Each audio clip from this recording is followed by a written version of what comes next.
мындан ары 1300-1700 мектеп куруш үчүн өлкөгө дагы жок дегенде 3,5 миллиард доллар керек дегенди түшүндүрүп да. Мейли экономист бол, мейли юрист бол, мейли врач бол, мейли ким болбо. Англис, IT дилде өзүнүн компетенцияң болуш керек болот. IT-ни билиш керек болот. Демек STEM. Анда бул эмнени билдирет? Биз жаштарга андан аркасында дагы өздөрү мындай билим алып кете турган жолдогу ачып берип жатабыз да, анткени башкалардын оозун карап, билбейм, Россиядан же Америкадан жардам сурабай эле өзүбүз менен өзүбүз акырындан 21-кылымдын талабына ылайык мектептерди куруп кете берели. Рахмат.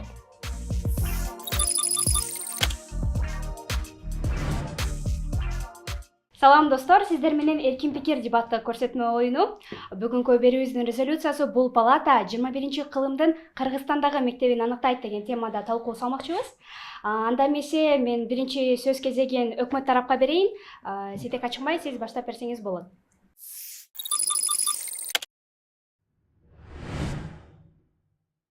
Рахмат, Мадина. Өкмөт башчы катары эмесе биз 21-кылымда кыргыз мектептери, кыргыз билим берүүсү кандай болуш керек деген жаатта мындай сөз кылалы. Биз азыр биздин абал азыр аябай начар экенин билебиз, Бизде Кыргыз Республикасында бүткүл министрликтердин ичинен эң бюджеттен эң көп акча алган 24% жалпы бюджеттин акчасын алган бул билим берүү министрлик да. Бирок ошого карабастан бизге акыркы маалыматка караганда ПИСАнын жыйынтыгы боюнча Кыргыз Республикасы ошо ПИСага катышкан өлкөлөрдүн эң акыркы ордунда турат да. 10 бала мисалы бир текстче жомок окуй турган болсо, ошонун 8-и, 7,5-8-и мындай окуган жомогу эмне жөнүндө экенин түшүнбөйт экен да. Эмне жөнүндө окудум деп, жөн эле тамганы окушу мүмкүн. Бирок ошо азыр эмне түлкү жөнүндө окуду же эмне жөнүндө окуду, ошонун маңызын айтып бере албайт экен да. Бул деген өтө чоң трагедия. Ошон үчүн 21-кылымда бул бир проблема да. 21-кылымда өзгөчө биз азыр дүйнөнүн локомотиви болбосок дагы ошол жок дегенде дүйнөлүк кайсы чөйрө болбосун конкуренцияга катыша алган, туруштук бере алган, ошол кайсы жерде болбосун өзүн ориентациялап алып кете алган сапаттуу окуучуларды, студенттерди биз чыгарышыбыз керек деп ойлойм да. Ошол жаатта бизге азыр реформалар керек. Ошол реформа катары азыр бир нече этаптан турушу мүмкүн, бирок жакын арада чукул кыла турган нерсе бул оюмча мектеп ачам деген, университет ачам деген, же болбосо тил курстарды ачам деген, же бала бакча ачам деген, кыргыздын билимине көңүл бурам деген ушундай ниети түз, мүмкүнчүлүгү бар, акчасы бар адамдар болсо, ошолорго лицензияны бир жуманын ичинде бере тургандай кылып жеңилдетип коюуну биз азыр сунуштап атабыз да. Ушуну жогорку кеңеш кабыл алып берсе депчи, урматтуу оппоненттер. Анан экинчиси бул ваучердик системаны кошсокпу депчи. Анан бул эмне үчүн бизге керек дегенде, бул нерселер азыркы этап катарычы.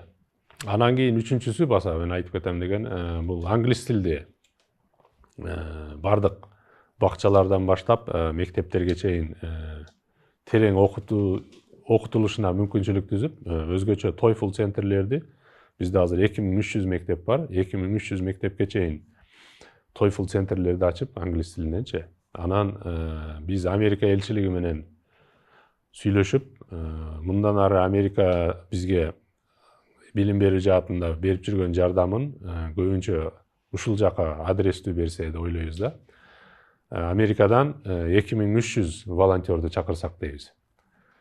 2300 волонтер англис тили боюнча келип, ошол ар бир мектептин TOEFL центр түзүп, биздин окуучуларды 1 класстан баштап 11 класска чейин TOEFL эмне экенин, TOEFLдан кантип жогорку баллды алса болот, TOEFL'нун структурасы эмне экенин, эмне үчүн TOEFL маанилүүлүгү экенин мындан ары көңүл буруп алып кетсе деп ойлойбуз да. Ошон үчүн азыр жок эле дегенде муну азыркы этапта ушул 3 нерсе өтө маанилүү деп атабыз.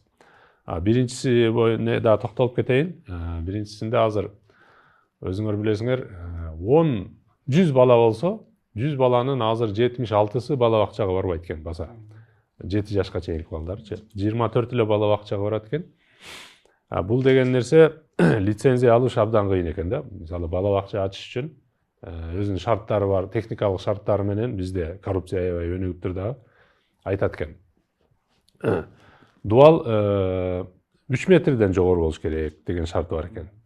Биринчиси. Анан экинчиси бул аренда калса болбойт экен. Өзүң сөзсүз имаратың болуш керек экен. Бул да нонсенс да, абсурд нерсе. Дуал 2 метр 83 сантиметр болсо болбойтмуш.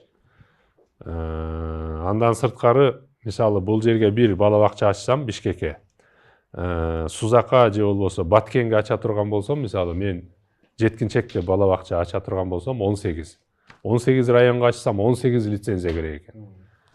Мисалы бир эле Бишкекте алганым эле жарабайт экен да. 18 районго 18 жерден дагы лицензия алышым керек экен.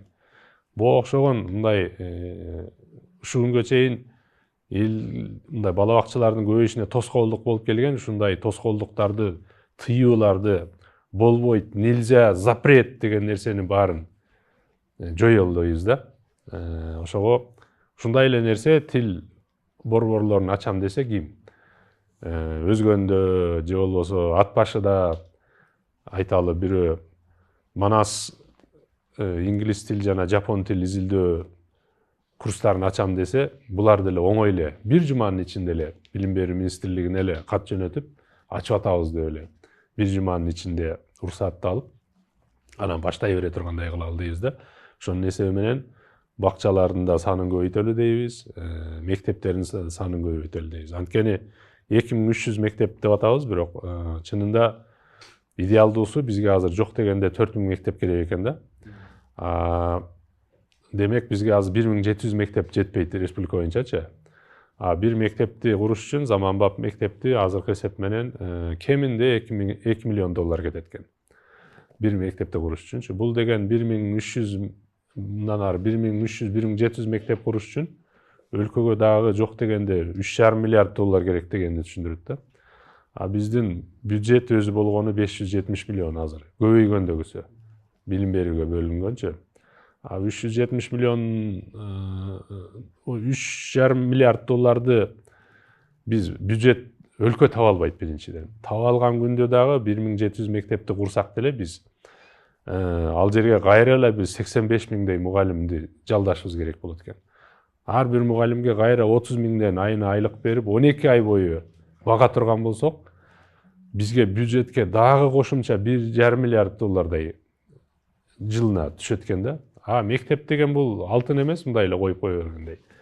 3 жыл сайын аны кайра эле ремонтуна акча бөлүнүш керек болот, китептерди көбөйтүш керек болот.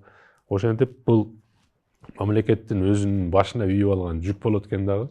Ошон үчүн мектеп ачам дегендерге, бакча ачам дегендерге, баягындай окуу борборлорун ачам дегендерге, вуз, жогорку окуу жайларды ачам дегендерге мына лицензияны бир жумада эле бере тургандай кылып, билим берүү жаатында жаңы окуу жайларды, жаңы бакчаларды көбөйтөлү дейбиз да. Бул биринчилердин эң маанилүүсү деп ойлойм. Анан калганын дагы мени кошумчалап, бул жакта Айпери айым дагы айтып кетет деп ойлойм. Биринчи өкмөт башчысынын спикерине ыраазычылык билдиребиз. Анда эмесе кийинки өзүнүн пикирин билдирүү максатында оппозиция спикерине сөздү берсек. Саламатсыздарбы? Мен дагы ыраазычылык билдирем. Бүгүн мындай жакшы бир мүмкүнчүлүк болуш керек, анткени ошо пикирлерди айтканга пикирлер жеткиргенге. Тема дагы мен ойлойм абдан жакшы экен, кызыктуу экен. 21-жылдагы Кыргыз Республикасындагы мектеп билим берүүсү, мектепке билим берүү. Ол өтө кызыктуу, анткени азыр Кыргызстанда 1 миллион 200 миң окуучу десек, 7 миллион кишинин 1 миллион 200 миңи мектепте отурат. 1 миллион 200 миң кишинин 11 жылдан кийинки тагдыры.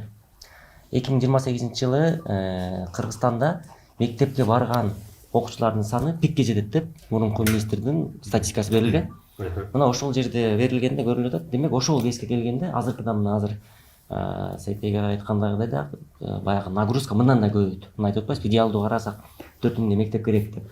Бирок бүгүнкү азыркы учурда айтылган нерселер булар 4000 мектеп ачылган нерселерин айтылды. Мен экинчи тарабын айтайын деп атам. Ошол ичиндеги эмне болуш керек? Мисалы үчүн биз предположим дейли, мектептер салынды. Кандайдыр бир деңгээлде Кыргызстан ушунчалык бурный темп менен өнүктү. Же болбосо мында жеке секторлар дейли, башка тармактар менен мектептер салынды дейли. Бирок 21-кылымдын мектеп билим берүүсүндө кандай болуш керек? Эң негизги бул жерде компетенция. Балдар алып чыга турган мектеп. Мына жакынкы эле мына киносунда тартылып атат, Жапар агайдын мисалы үчүн кичинекей шарты жок мектептеги билимдин деңгээли. Бир билимдин сапатын көтөрүш үчүн укмуш Американын деңгээлиндегидей, Европанын деңгээлиндегидей, же өнүккөн Азиянын мамлекетинин деңгээлиндегидей бир мектептерди куруунун бул биринчи приоритет эмес. Керек, албетте, жакшы мектептерде окуса, жаркыраа мектептерде окуса, ошолордун кичинекейсинен баштап дүйнөгө болгон көз карашы, ошондой койгон бир ийгиликтерге мындай умтулуусу жакшы. Алардын баягы жан дүйнөсүнө келген жакшы. Бирок ошол негизи ичиндегиси берилип аткан билим, эмне билим берилиш керек? Анан ал билим кантип берилиш керек? Бүткөндөн кийин алар кандай болуш керек? Алардын кандай компетенциясы? Мына ушул жөнүндө айткыбыз келет. Биринчиден, 21-кылым дегенде, мисалы үчүн азыркы мына биз жашап аткан кылымдагы кандай бир нерселер бар? Биз өзүбүз Кыргызстанды караш керекпиз.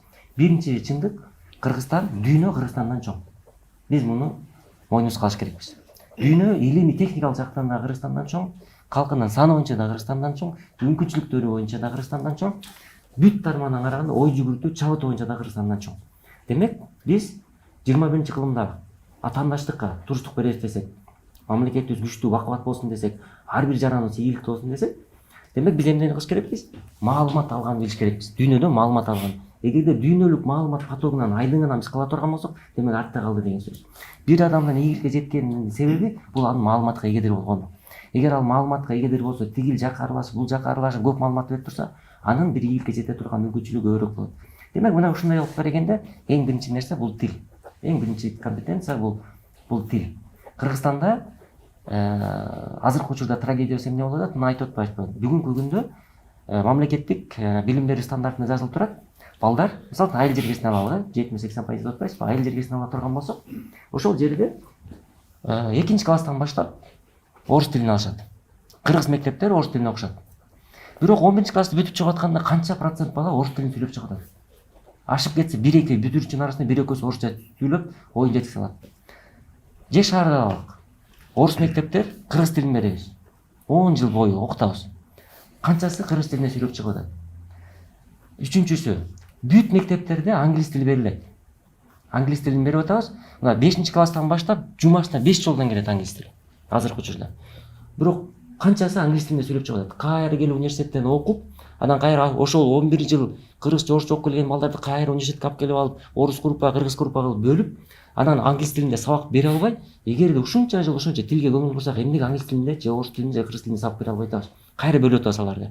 Мисалы үчүн англис тилин билген балдар англис тилдүү вуздарга кетип атат, билбеген балдар орус тилин билген орус тилдүү группаларга кетип атат, кыргыз тилдүүлөр кыргыз тилдүү кетип атат.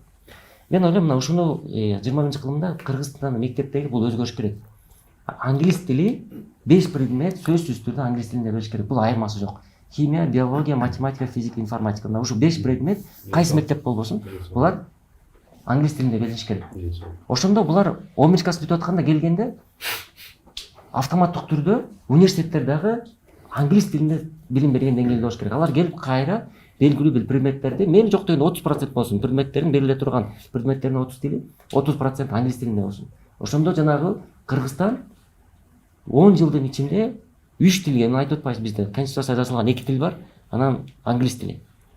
Мына англис тилин кошолук биз. Англис тилин кошсок биз 3 тил. Бул менен биз маалымат кылабыз. Эң жок дегенде биз билимибизди кыйрата албасак дагы ошолор англис тилдүү источниктерге жетет, булактарга. Ошо булактар менен өнүгөт. Экинчиси, мына азыркы биз дагы бир чын беле бул илимий технология өнүгүү деңгээли. Технология ушунчалык өнүгүп атат, азыркы учурда дагы бир 10 жылдан кийин IT специальность деген бул өзүнчө специальность болбой калат. Мейли экономист болу, мейли юрист болу, мейли врач болу, мейли ким болу. Англис, IT дилинде өзүнүн компетенцияң болуш керек болот. IT-ни билиш керек болот. Демек STEM. IT эле эмес, STEM багытында келчи. Science, Technology, Engineering, Maths деп коет. Бул баягы наука, илим, технология, инженерия, математика. Мына IT-нин баш атында, түбүндө, нускасында мына ушул нерселер турат. Башка да илим, техникалык прогресс. Мисалы үчүн, ушул STEM-ди окутууну кардиналдуу өзгөртүш керекпиз. Технологияны окутууну өзгөртүш керекпиз. Бул мектеп окуучуларыбыз ошонун баарын билип чыккыдай болуш керек. Үчүнчү компетенция. Мына азыркы учурдагы биздин трагедиябыз, балдарды барабыз, мында soft skills. Балдар айдатма. 90% балдар айдатма. Үйүнө мотивация берип чыгарат, мектепте мотивация берет, башка жактан алат. Бирок ошондо деле баягы бизде Кыргызстанда мындай болуп калды. Диплом менен аттестатты алуу бул баягы мыйзам ченемдүү көрүнүш катары эле карап калды да. Обязательно барышым керек, ана жакта жүрүшүм керек. Баягы максат диплом, аттестат алуу. Ушундай көрүшөт да. Эптеп барып кирип диплом алып кой, эптеп барып кирип аттестат алып кой. Мына ушундай да. Андай эмес. Бул андан чыгыш керек. Билим бул анын өмүр бою бага турган инструменти. Мына ошондогудай бир посыл болуш керек, ошондогудай акцент болуш керек окутуп атканда. Демек, балдарда андай акцент беришти эмне кылыш керек? Soft skills кириш керекпиз. Soft skills бул эмне? Жөнөкөй көндүмдөр. Жашоого керектүү көндүмдөр. Бул эмне? Коммуникативдик билимдер. Бул жанагындай тайм менеджмент, убакытты пайдалана алуу, максат кое алуу, критикалык ой жүгүртүү, чыгармачыл ой жүгүртүү. Мына ушундай нерселер булар кичинекей кезинен баштап мектепте берилиш керек. Бала курска жазылбаш керек. Бул ошолорго баягы жан дүйнөсүнө бул салыныш керек. Ошону мугалимдер бериш керек. Мына ошол нерсе болсо, ал лидер болот, ал өнүгөт. Ал мугалимдин баягы канчалык компетенти карабайт. Мугалимде керек болсо окутат ал. Ошочо суроолору менен, кызыгуусу менен, китеби эски болсо чыгат. Мына кээде көрүп атпайбыз, парадокс болуп атпайбы? Те глубинкадан чыгат айылда. Укмуш мектептерден деле, аябай укмуш деп кыйналат. Таанымдуу мектептерден деле кем калышпаган балдар те айылдан чыгып атат. Эмнеге? Алардын китептери анчалык эме эмес. Мектепте ошончолук шикарный эмес. Же болбосо алардын мугалимдери эң күчтүүлөрүн барып жыйнап алып барган жок.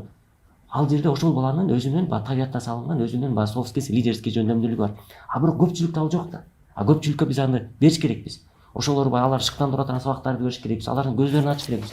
Мына азыркы учурда ошол, мисалы үчүн роботтор менен биз конкуренция кылабыз дей турган болсок, кайсы? Бул soft skills, биздин чыгармачыл ой жүгүртүүбүз. Биз чыгармачыл, мына азыркы учурда 57 триллионго жетти. Нематериальный активы. Бул жанагы ошол эле Uber болсун, Microsoft болсун, Apple ушундай сыяктуу компаниялар материалдык эмес, алардын компьютери тиги турган машинасы, зданиялар эмес. Алардын акыл эмгеги менен тапкан патенттери, ноу-хауларын жалпы көлөмү 57 триллионго жетти. Бул Америка менен Кытайдын экономикасын кошкондогу акча. Экөөнүн экономикасын акчаны кошкон акча ошол компаниялардын материалдык эмес активдери. Демек бул эмне? Бул акылдан келип чыккан нерсе. Аны кимдер жасап атат? Ошончолук критикалык ой жүгүртүү алгандар, чыгармачыл ой жүгүртүп алган адамдар чыгарып атат. Демек мына ушул компетенция. Төртүнчү компетенция бул эмне? Төртүнчү компетенция бул глобалдык билимдер. Глобалдык билимдер. Мына ошо глобалдык билим айтып атпайсыз, Кыргызстан дүйнө Кыргызстандан чоң деп. Демек бул глобалдык. Анан бешинчи компетенция кыскартып айта турган болсок, бул биз мектеп окуучуларын кичинекейден баштап Кыргызстанга пайдалуу жарангыл тарбиялаш керекпиз. Бул эмне? Бул мыйзам сактоо, бул жана правовой культура деп атпайсызбы? Мыйзам маданияттуулугу. Бул саясий маданияттуулук, бул экономикалык маданияттуулук. Мына ушул сыяктуу нерселерди биз алар бериш керекпиз. Алар маданияттуу болуш керек. Алар ошону билиш керек, кичинекейсинен баштап айдатма болбош керек, бирөөнүн жетегине кирип өз пикири болуш керек. Мына ошондогудай нерселерди берсек, албетте мына Чыңгыз Айтматов акыркы сөзү менен бүтүргүм келет. Чыңгыз Айтматовдон бир жакшы бар, адамдын эң чоң достоинствосы дейт бул дүйнөдөгү жеткен адам затынан. Бул совесть дейт, абир. Мына ошол алтынчы нерсе менен ошого бириктирмекмин. Бир пайдалуу жаран дегенде жанагындай мананаттар менен кошо ыйман. Ыйман дегенде бул абир. Мына абирдүү адамдарда. Мына ушундай 5 компетенция кылсак, мен ойлойм, Кыргызстан мектеп балдары мектеп бүткөндөн кийин Кыргызстанга дагы өзүнө дагы пайдалуу бир инсандар болушмак. Оппозициянын биринчи спикерине ыраазычылык билдиребиз, андан кийин кийинки сөздү өкмөттүн экинчи спикерине берсек. Сизге берилген убакыт 8 мүнөт. Рахмат. Бүгүн биз ошол Кыргызстанга керектүү жана актуалдуу теманын үстүндө талкуу жүргүзүп атабыз. Анан кийин биздин оппоненттер жакшы идеяларды сунуштап кетти. Андан кийин эми биз негизинен айта турган болсок, азыркы учурда Кыргызстандын эмеси абалы кандай деңгээлде турат? Биз мен өзүм дагы мектепте окуп жаткан мисалдар менен салыштыра кетейин. Биринчиден ошол мектепке барганда көпчүлүк мындай убакыттарда биз мындай пайдалуу билимдерди ала албай жатабыз да. Анткени эгерде жана жашоодо керектүү болобу, пайдасы кандай дегенди алсак, анда көпчүлүктө мисалы алган илимдер жана билимдер биздин жашообузга кереги деле жок да. Негизинен биз мектепке эмне үчүн барабыз? Мектептен мындай сабак алып, атайын бир жашоодо колдонуш үчүн барабыз да. Андан кийин эми демек эгерде бизге ошол азыркы күндөгү мектеп системасындагы мындай билим бере албай жатса, анда биз аны өзгөртүүгө мындай муктаждык бар экенин көрсөтүп жатабыз да. Андан кийин эми азыр тем более мисалы 21 кылымды мектебин аныктайт десек, анда ал кандай болуш керек? Биринчиден жанагы биздин немелер оппоненттер айтып атат, тил жана компетенция болуш керек депчи, мисалы анын ичинде тилдер деп. Эми ошолордун ичинен дагы бир немени айта кетсек болот. Азыркы учурда эгерде биз жанагындай дүйнөлүк рынокко чыгабыз десек, анда биз биринчиден жана 12 жылдык системаны киргизиш керек дегенди айта кетебиз. Себеп дегенде бизде 11 класс менен бүтүшөт дагы, эгерде чет өлкөгө тапшырып, андан ары мисалы жогорку окуу жайларга тапшырам десе, анда биздин эмелер биринчи жанагы каалагандай вузга тапшырып, жөн эле жанагындай галочка үчүн 12 система үчүн эле окуп калып атат да. Бул убакытты дагы текке кетиргендик дегенди билдирет. Андай болуш үчүн биз ошо Кыргызстанда 12 жылдык системаны киргизип туруп, атайын биз ошол өзүбүздүн жана жаштарыбызга шарттарды түзүү менен алек болушубуз керек дегенди айта кетели. Андан тышкары эмеде мектептерде эми мектептерде билим кандай берилиш керек? Биринчиден бул немеде дүйнөлүк рынок өзгөрүп аткандыктан дагы мектептердеги алгачкы ошол тарбия берүүчүлөр, мугалимдер өздөрү дагы мындай билимдерин дайыма жаңылап турса дагы жашолмок да. Себеп дегенде биз жанагы ошол Советтер Союзунан калган стандарт менен окутуп жатабыз дагы, азыркы учурдагы дүйнө мындай башка нукка бурулуп жатат да.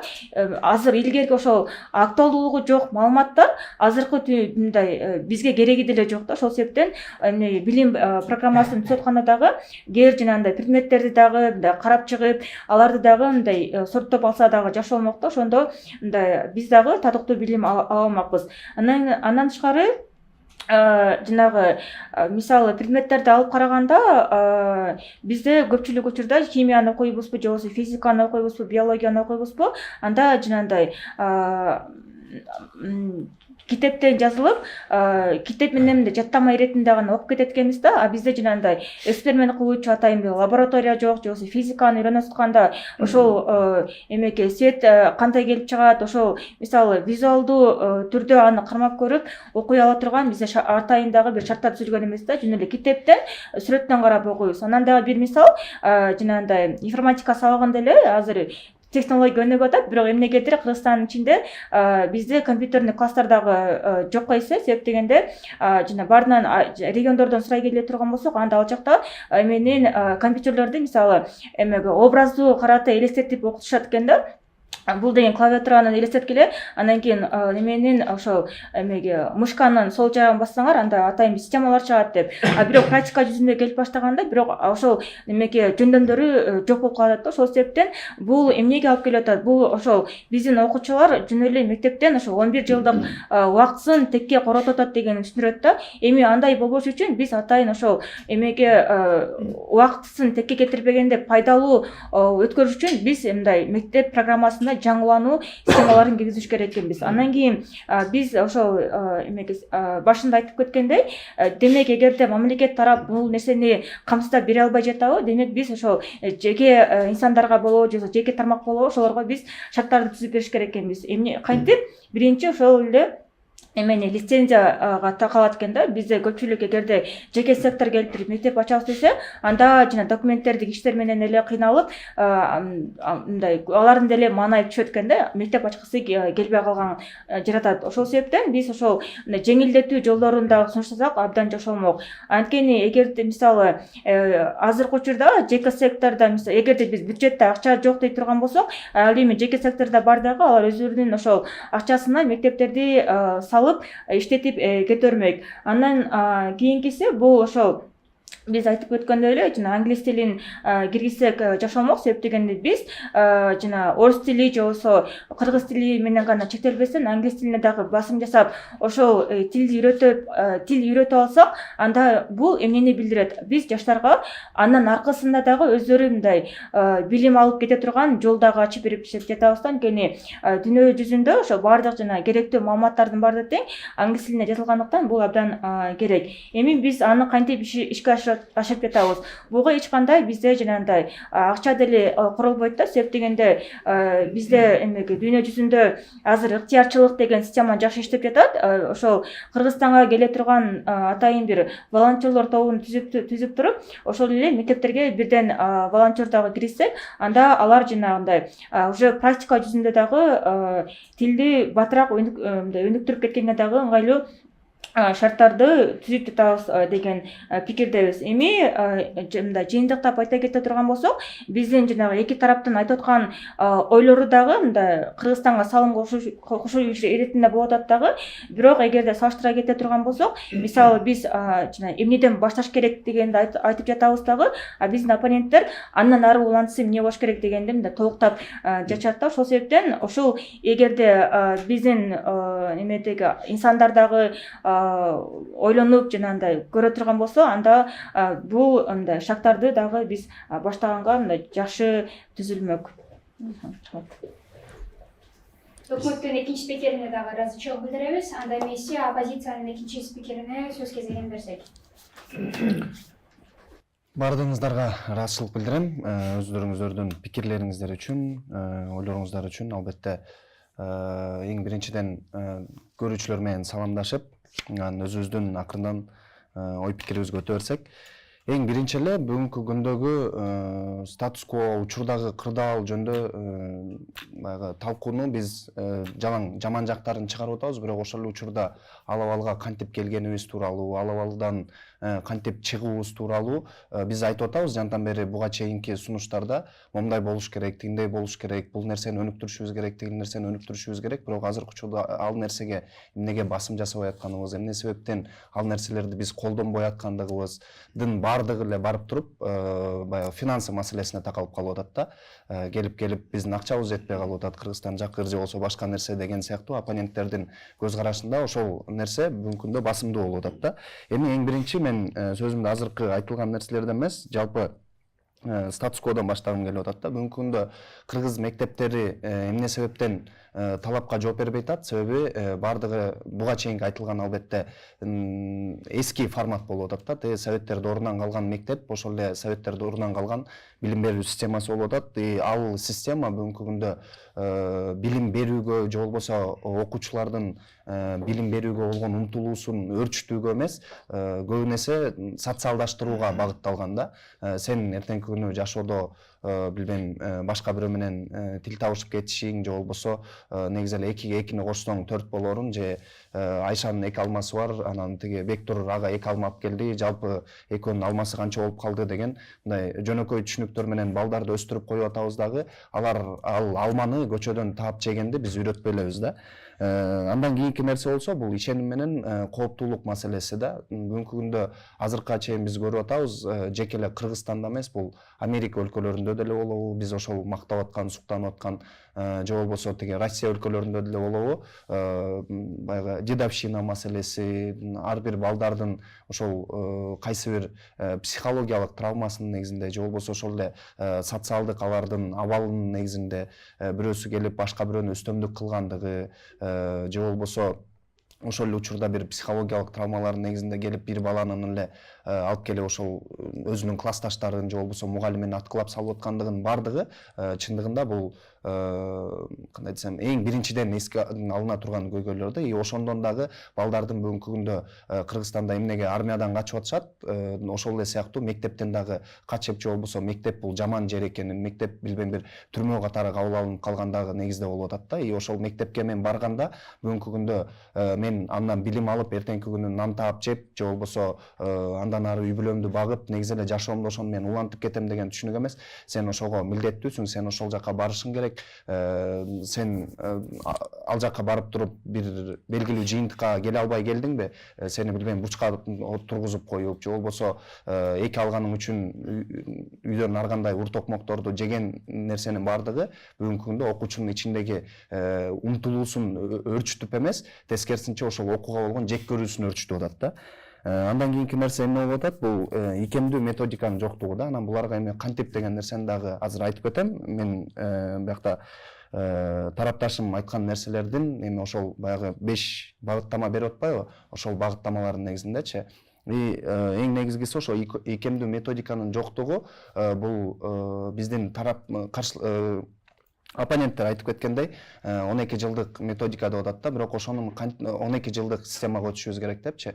Негизинен мен кантип баштайт дегенге, бүгүнкү күндө эң биринчи азыркы учурдагы биз эски архитектуралык негизи эле имараттардан башташыбыз керек. Ар бир окуучунун чыгармачыл ой жүгүртүүсүн, критикалык ой жүгүртүүсүн ошол биз белгилүү бир рамкага коюп койгонубузда болуп атат да. Негизи эле мындан кийинки курула турган мектептерди билбейм, абалдык негизде болобу же башкача ар бир кабинеттерде бүгүнкү күндө окуу үчүн атайын эме бир орун, маектешүү үчүн атайын бир орун, жөн эле ар бир жерде бул биология классы, бул химия классы, бул кыргыз тил классы эмес, ошол сен талкуулаша турган же болбосо айлана чөйрө менен карым катнаш түзө турган, билбейм, негизи эле жашоодо ресурстар, бүгүнкү күндө билбейм электр энергиясын биз кайдан алып атабыз, ошол мектеп негизи эле кантип иштеп атат. Эми ошол жерден жана айтып атпадым беле, биз бүгүнкү күндө эки алма, Айшанын эки алмасы менен Бектурдун эки алмасы деген мисалдар эмес, бүгүнкү күндө мектепке математикалык ошол жөн баягы эсептерди берип атканда болобу, математикалык мисалдарды берип атканда болобу,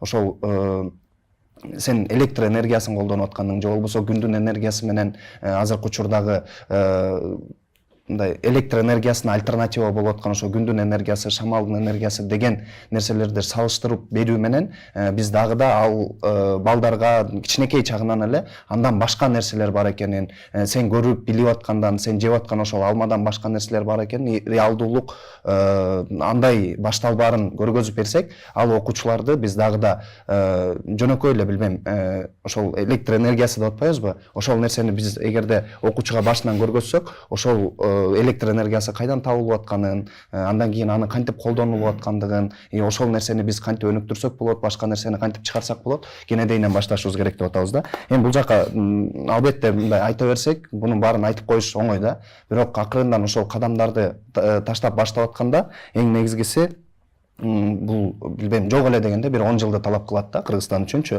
Эми мен ошол башчым айтып кеткен нерселерге токтоло турган болсок, бул тил маселеси дегенде жыйынтыктап айтканда биз негизи эле чет өлкөлөрдү, билбейм, батыш өлкөлөрүн болобу, ар дайым романтизациялап келебиз да. Аларда билбейм билим берүү сумдук же болбосо жашоо шарты сумдук, билим неме ошол эле окутуп аткан кандай десем айлык маянасы дейбизби же бир системасын айтабызбы, дайыма романтизациялап келебиз, өзүбүздү дайыма басынтып келебиз да. Биздин билбейм колубуздан эч нерсе келбейт, биздин эч нерсени кыла албайбыз депчи. Ошолорго умтулуу менен биз эң негизги баягы кыргыздардын иденттүүлүгүн унутуп коебуз да дайымачы. Кыргыздардын маданиятына, кыргыздардын тилине эмне себептен бүгүнкү күндө биз айтып аткан көйгөйлөр келип чыгып атат? Англис тилин 11 жыл окутуп атасың, орус тилин 11 жыл окутуп атасың, андан кийин эмнеге курстарга муктаждык келип чыгып атат ал жактан? Себеби биз өзүнүн маданиятын, өзүнүн тилин сыйлаганды үйрөтпөгөндүгүбүз үчүн алар башкалардыкын да сыйлагысы келбей эле да бүгүнкү күндө. Ортодо арсар болуп сен окуучуну калтырып коюп атасың. Сен орус тили окуйсуң, кыргыз тили окуйсуң, сага мына могул нерселер. Бирок анын ичинен сага эмнеси маанилүү экенин, кайсынысы керек болорун, кайсынысы сен эртең күнү курсагың тойгузарын биз түшүндүрмө бербей элебиз да ал окуучуларгачы. Эң биринчи бүгүнкү күндө ошол 12 жылдык мисалы система болобу, 11 жылдык система болобу, эң башында сен өзүңдүн бүгүнкү күндө кыргыз тилиң бар экенин, өзүңдүн бир маданиятың бар экенин, ошол нерсени баалашың керек экенин, ошол нерсе бүгүнкү күндө сени башка элдерден, башка улуттардан, башка мамлекеттерден өзгөчөлөп турган нерсе экенин көргөзсөк, андан кийин біз башкаларга сый көргөзгөндү үйрөнө баштайбыз да. Ошол эле негизде тил маселеси деп атканбыз, андан кийин ошол чыгармачылык ой жүгүртүүнү дагы айтып кеттик. Эми жалпылап айтканда эми ошол негизи эле 21-кылымдын мектеби деп атканда биз ар бир окуучуга өзүнө мүмкүнчүлүк беришибиз керек да. Анан биздин оппоненттер айтып аткан эң негизги нерселер бүгүнкү күндө курстар же болбосо баягы англис тилин өөрчүтүү деген нерселер бул второстепенный, мындайча айтканда кийинки кылына турчу нерселер да. Бүгүнкү күндө биз качан эгерде 21-кылымдын биз айтып аткан идеалдуу мектептерин кура алсак, анда бул оппоненттер айтып аткан курстарга же болбосо башка жактан келген нерселерге бизде муктаждык калбайт да. Ошол эле билбейм, Аскар Салымбековдун бүгүнкү күндө мектептери, университеттерин көрүп атабыз, ал жактан чыккан кадрларды көрүп атабыз. Биз чет элдик келген ыктыярчылардын жардамы жок эле. Бүгүнкү күндө биз англис тилди өзүбүздүн маданиятыбыздын негизде окутуп үйрөтө аларыбызды көрүп атабыз. Ал бизге жөнөкөй эле күнүмдүк буга чейин көрүп келаткан эле мисал болуп атат. Андан көрө ошондой кыргыздын өзүнүн эле билбейм Аскар Салымбековго окшогон кишилерин колдоп коелу, ошолорго лицензияны бергенге эле өөрчүтүп багыттама берип коелу. Анан башкалардын оозун карап билбейм Россиядан же Америкадан жардам сурабай эле өзүбүз менен өзүбүз акырындан 21-кылымдын талабына ылайык мектептерди куруп кете берели. Рахмат. Оппозициянын дагы экинчи спикерине ыраазычылык билдирмекчибиз. Анда эмесе өкмөт тараптан 10 секундалык суроо берүү мүмкүнчүлүгү бар. Мен суроо эмес, мен негизи дискуссияны эми баштайлы деп ойлоп атам да. Ошондой кылалы. Негизи рахмат Жомарт мырзага дагы, Амангелди мырзага дагы. Экөөңүздөр тең эле биз мына өкмөткө кеңешчи болуп партнер болсоң тургандар экенсиздер. Бүт эле биз айтып аткан нерсенин баарын айттыңыздар. Мамлекет болбой калганын, билим берүү такыр эле Советтер Союзунан калып эскирип калганын абдан сонун айтып кетти да Жомарт мырза. Мына мындан кийин биз ошон үчүн биз арабаны тартпай эле менчикке толук эле берели деп атабыз. Ошон үчүн биз өзүбүз кыла албаган ишти мына менчикке өзүңөргө эле берели деп атабыз. Азыр сын болду. Мына жерге мындай бул биология кабинети монтип эле койбостон мына коммуникация кабинети деп мына ошон үчүн сизге бир жумада эле лицензия беребиз. Ушу идеалдуу мектепти көрсөтүп сиз идеалдуу жатак немеле бакчаларды ачып, идеалдуу вуздарды өзүңүздөр ачып, мына деп туруп Кыргыз Республикасын дүйнөнү тааныткыла, мына мүмкүнчүлүктү толук берели деп атабыз да. Ошондой кылалы деп атабыз. Бул анан кийин америкалыктардын көзүн карабай эле, мына өзүңүздүн эле кыргыздардын эле мугалимдерди дагы алып келип, каалаганыңыздай кылып, TOEFL центр ачасызбы, ачпайсызбы, мына менчик мектепке каалагандай кылып, америкалыктардын көзүн карабай эле ошол жерге мектептерди ачып, өзүңүз идеалдуу англис тилди үйрөткөн мектептерди ачып берсеңиз болот. Мына биз ошону мүмкүнчүлүк берели деп атабыз. Бирок ошол эле учурда биз сөзсүз түрдө ар бир мектепке, эгер 4000 мектеп боло турган болсо, 4000 мектепке TOEFL центрди биз ачып берели деп атабыз.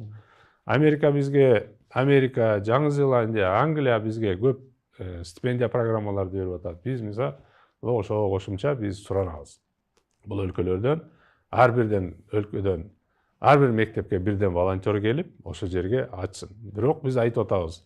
Ушу америкалыктын эле оозун карап, ушуга жалдырап, биз жаманбыз деп айтпагыла деп айтат. Биз улуу элбиз, кыйын элбиз дейбиз. Бирок муналардын да кылганын, мына Америка ойлоп табаткан Ford'ду, Жапан ойлоп табаткан Toyota'ны, мына Англия ойлоп табаткан Range Rover'лерди карап койгула. Анан ошол учурда мына Москвичти карап койгула. Мына улуу эл, улуу Советтер Союзу эмнени чыгара алды? Мына улуу эмес Жапан, улуу эмес Америка чирип калган, мына бузулуп калган батыштын чыгарган мына телефондорун, интернетин, Facebook'ун карагыла. Деп туруп өзүңөр мына салыштырып көргүлө. Мына каалаганыңар ушу Facebook'ту тандап, каалаганыңар ушундай Toyota'лардын деңгээлиндеги мектептерди кургула деп биз ошон үчүн тоскоолдук кылбастан, дубалыңар 3 метр экен дебестен, ошон үчүн менчикти каалагандай кылгыла деп ошого биз берели деп атабыз. Мамлекеттик мектептер дагы, мамлекеттик вуздар дагы калат сөзсүз.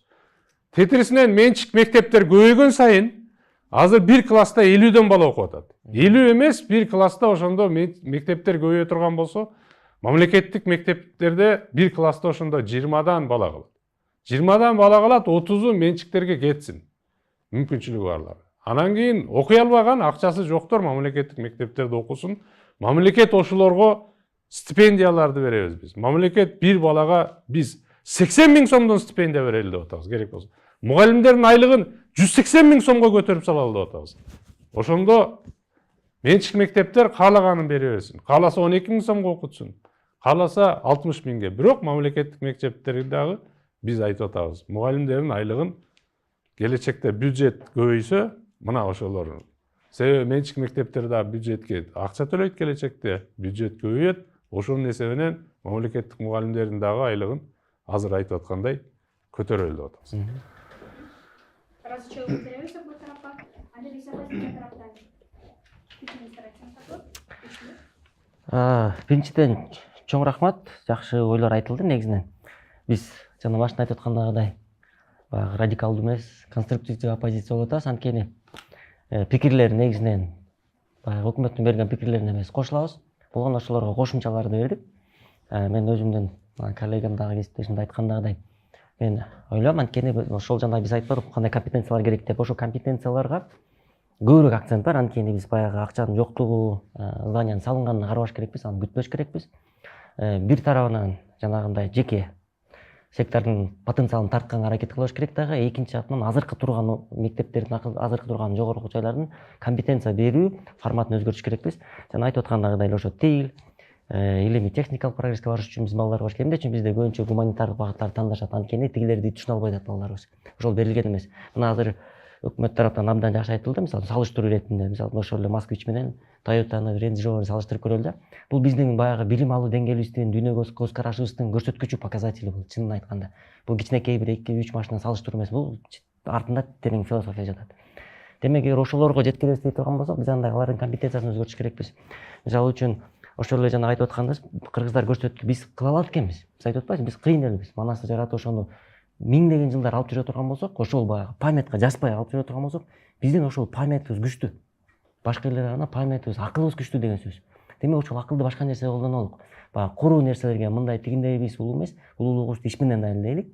Ал үчүн эмне керек? Ил менен далилдеш үчүн эмне керек?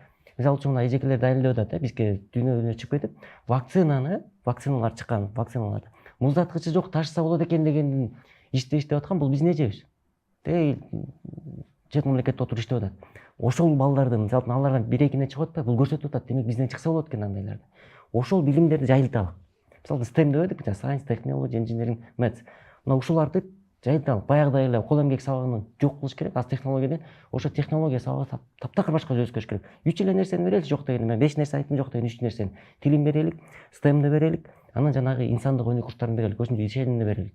Мына ошол нерсени берсек, мен ойлойм, бул жакын арада кыргыздарды таптакыр бир башкача формацияга өткөрсөк болот. Бул бардык нерсе мындай да, акчадан же болбосо бир зданиядан же башка нерседен көз каранды эмес. Болгону биздин акылыбызда турат. Эгер биз ошо акылыбызды мындай бир күндө өзгөртө алсак, биз бир күндө өнүгөбүз. 10 жылда өзгөртсөк, 10 жылда өнүгөбүз. 1000 жылда өзгөртсөк, 1000 жылда өнүгөбүз. Бул ошо акылыбызда турган нерсе.